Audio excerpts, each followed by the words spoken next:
বিশ্বনবী সাল্লাল্লাহু আলাইহি ওয়াসাল্লাম বলেন, বুনিয়াল ইসলামু আলা খামসিন শাহাদাতি আল্লা ইলাহা ইল্লাল্লাহু ওয়া আন্না মুহাম্মাদার রাসূলুল্লাহ ওয়া ইকামিস সালাতা ওয়া ইতাইজ যাকাতি ওয়াল হজ্জি ওয়া সাওমি রমাদান।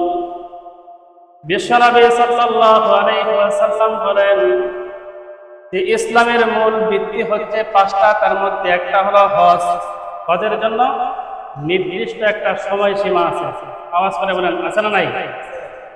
নির্দিষ্ট একটা সময়সীমা আছে। আল্লাহ রাব্বুল আলামিন তার কোরআনুল কারীমের সূরা বাকারার 197 নম্বর আয়াতের ভিতরে বলেন, আল হাজ্জু আশহুরুম মা'লুমাত। আল্লাহ রাব্বুল আলামিন বলেন, হজের জন্য নির্দিষ্ট কয়েকটা মাস আছে। এই আয়াতের ব্যাখ্যায় হযরত আব্দুল্লাহ ইবনে উমর রাদিয়াল্লাহু তাআলা আনহু বলেন যে হজের জন্য নির্দিষ্ট যে কয়েকটা মাস আছে, সেই মাসগুলি হলো শাওয়াল মাস, জিলকদ মাস, জিলহজ মাসের প্রথম 10 দিন। বলেন সুবহানাল্লাহ। বর্তমান সময়ে যাদের উপর হজ ফরজ হয়েছে, তাদের ভিতর থেকে অধিকাংশ মানুষ বর্তমানে হজের জন্য প্রস্তুতি নিতেছে। বলেন সুবহানাল্লাহ। ইসলামের প্রধান মূল ভিত্তি হচ্ছে পাঁচটা। আওয়াজ করে বলেন, কয়টা? পাঁচটা মূল ভিত্তির ভিতরে গুরুত্বপূর্ণ একটা ভিত্তি হচ্ছে হজ। একটা ভিত্তি হচ্ছে কি? হজ। হজ শব্দের অর্থ কি? হজ শব্দের অর্থ হচ্ছে সংকল্প করা, ইচ্ছা করা, ইরাদা করা। নির্ধারিত মাসে, নির্দিষ্ট সময়ে, নির্দিষ্ট দিনে, নির্দিষ্ট জায়গার ভিতরে গিয়ে শরীয়তের হুকুম অনুযায়ী, আইন অনুযায়ী কাজগুলি করার নাম হচ্ছে হজ।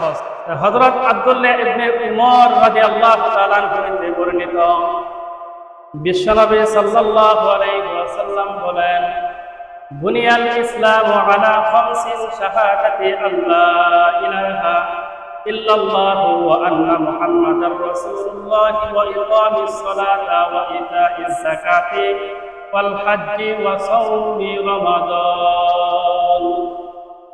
বিশ্বনবী সাল্লাল্লাহু আলাইহি ওয়াসাল্লাম বলেন, মূল পাঁচটা ভিত্তির মধ্যে এক নাম্বার হলো কালিমা। এক নম্বরে কি? সবাই আওয়াজ করে বলেন, এক নম্বরে কি? কালিমা। কালিমা লা ইলাহা ইল্লাল্লাহু মুহাম্মাদুর রাসূলুল্লাহ। কালিমার অর্থ হলো আল্লাহ ছাড়া কোনো মাবুদ নাই এবং মুহাম্মদ সাল্লাল্লাহু আলাইহি ওয়াসাল্লাম হলেন আল্লাহর রাসূল। ঠিক কি না? এক নাম্বার হলো কালিমা, 2 নাম্বার হলো নামাজ, 3 নাম্বার হলো যাকাত, 4 নাম্বার হলো রমজান মাসের রোজাগুলি রাখা, 5 নাম্বার হলো হজ। বলেন সুবহানাল্লাহ। এই মূল পাঁচটা ভিত্তির মধ্যে একটা হচ্ছে কি? হজ। যে হজ সম্পর্কে আজকে আলোচনা করতেছি। একজন মানুষের জন্য সময় মতো নামাজ আদায় করা ফরজ। শুধু ফরজ না, গুরুত্বপূর্ণ একটা ফরজ। কথা বলেন ঠিক কিনা? গুরুত্বপূর্ণ একটা ফরজ। ঠিক ওই রকম যার উপর হজ ফরজ করা হয়েছে, সঠিক সময় হজ পালন করা, আদায় করাটা হচ্ছে তার জন্য ওই রকম ফরজ। কি কথা বলেন ঠিক কিনা? নামাজ যদি ছুটে যায়, মানুষ ইচ্ছা করলে নামাজ কাজা আদায় করতে পারে। কি বলেন, পারে কিনা? কিন্তু হজ যদি কাজা হয়ে যায়, ছুটে যায়, ইচ্ছা করলে কিন্তু মানুষ আদায় করতে পারে না। কি বলেন, পারে? পারে না। যদি কোনো ব্যক্তি ইচ্ছা করে আমি কাজা নামাজ আদায় করব, মাত্র সময় বাদ দিয়ে যে কোনো সময় সে কাজা নামাজ আদায় করতে পারবে। কিন্তু একজন মানুষ যদি ইচ্ছা করে যে আমি হজ করব, কাজা হজ করে ফেলবো, সময় মতো করতে পারে না, এখন করে ফেলবো, কি বলেন, সে করতে পারবে? করতে পারবে না। কমপক্ষে তাকে 1 বছর তাকে অপেক্ষা করতে হবে। কি কথা বলেন ঠিক কিনা? অবশ্যই একটা বছর তাকে অপেক্ষা করতে হবে।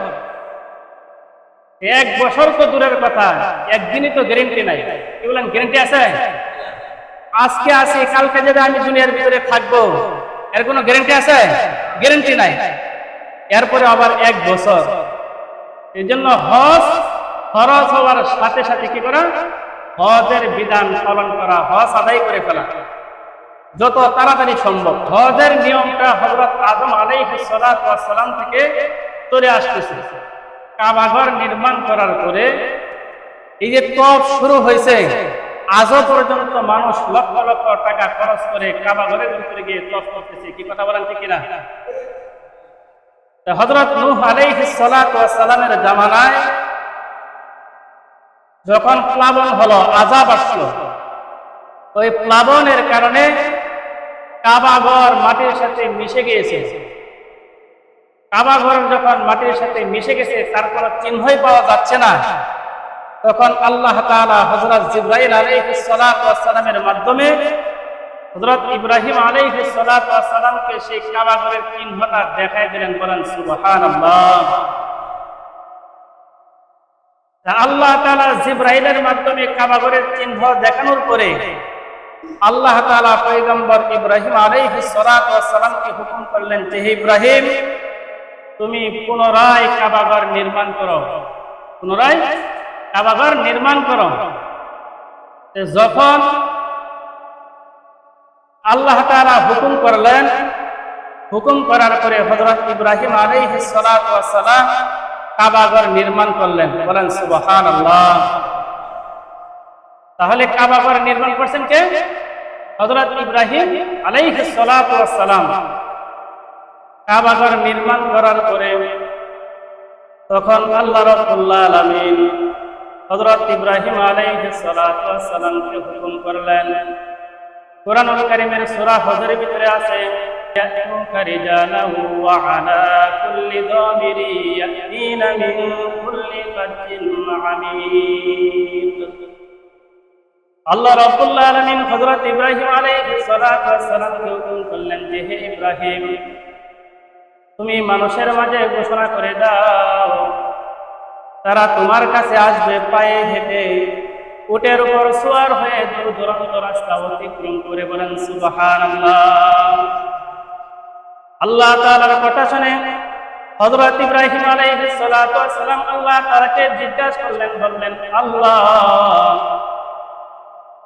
যেখানে কোনো মানুষ নাই, শূন্যতা, খালি জায়গা, খালি মাঠ, এরকম জায়গার ভিতরে যদি আমি হজের জন্য আহ্বান করে ঘোষণা করি, মানুষকে এই ঘোষণা, এই আহ্বান শুনবে?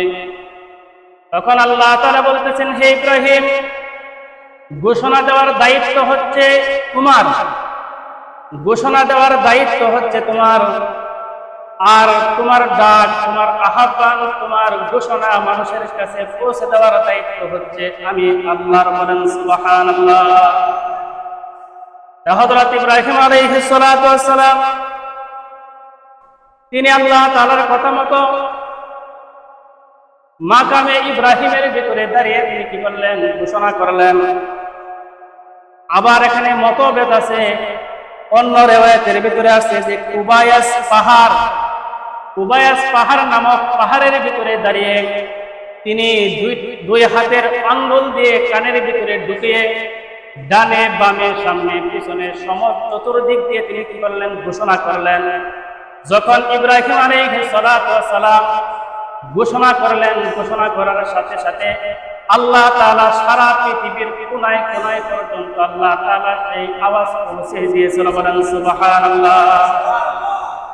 সারা পৃথিবীর ভিতরে আল্লাহ তাআলা পৌঁছে দিয়েছেন। শুধু তাই না, আল্লাহ তাআলা এই ডাক, এই আহ্বান আল্লাহ তাআলা রূহ জগতের ভিতরে, রূহ জগতের ভিতরে যারা অবস্থান করতেছিল, যে সমস্ত মানুষের রূহ, ওই রূহের কাছে আল্লাহ তাআলা ঘোষণা পৌঁছে দিয়েছিল। বলেন সুবহানাল্লাহ। শুধু তাই না, কিতাবের ভিতরে আছে মার গর্ভের ভিতরে যে সন্তানটা ছিল, ওই সন্তানের কানের ভিতরেও সেই ঘোষণা আল্লাহ তাআলা পৌঁছে দিয়েছিল। বলেন সুবহানাল্লাহ। তাহলে ইব্রাহিম আলাইহিস সালাতু ওয়াস সালামের ঘোষণা মানুষের কাছে পৌঁছে দেওয়ার দায়িত্ব কার ছিল? আওয়াজ করে বলেন, কার ছিল? আল্লাহ তাআলার ছিল। আর আল্লাহ তাআলাই পৌঁছে দিয়েছেন। কি কথা বলেন, ঠিক কিনা? নামাজ যেমন আমার জন্য ফরজ, হজটাও কি ওই রকম আমার জন্য ফরজ। হজটা কি? আওয়াজ করে বলেন, হজটা কি? ফরজ। আল্লাহ রাব্বুল আলামিন তার কোরআনুল কারীমের ভিতরে বলেন, ওয়ালিল্লাহি আলান নাসি হিজ্জুল বাইতি মান ইসতাতাআ ইলাইহি সাবিলা ওয়া মান কাফারা ফা ইন্নাল্লাহা গানিয়্যুন আনিল আলামিন। আল্লাহ রাব্বুল আলামিন বলেন যে আমি তোমাদের উপর হজ ফরজ করলাম। বলেন সুবহানাল্লাহ। আল্লাহ তাআলা হজ ফরজ করলেন। এই হজ পালন করলে, আদায় করলে লাভ কি? কথা বলেন, ঠিক কিনা? জানা দরকার আছে না নাই? নামাজ পড়লে লাভ আছে, যাকাত দিলে লাভ আছে, রোজা রাখলে লাভ আছে, ব্যবসা করলে লাভ আছে, দুনিয়ার যে কোনো কাজ করেন লাভ আছে। হজ যে আপনি পালন করবেন, এর ভিতরে লাভ কি জানা দরকার আছে না নাই? আওয়াজ করে বলেন, দরকার আছে না নাই?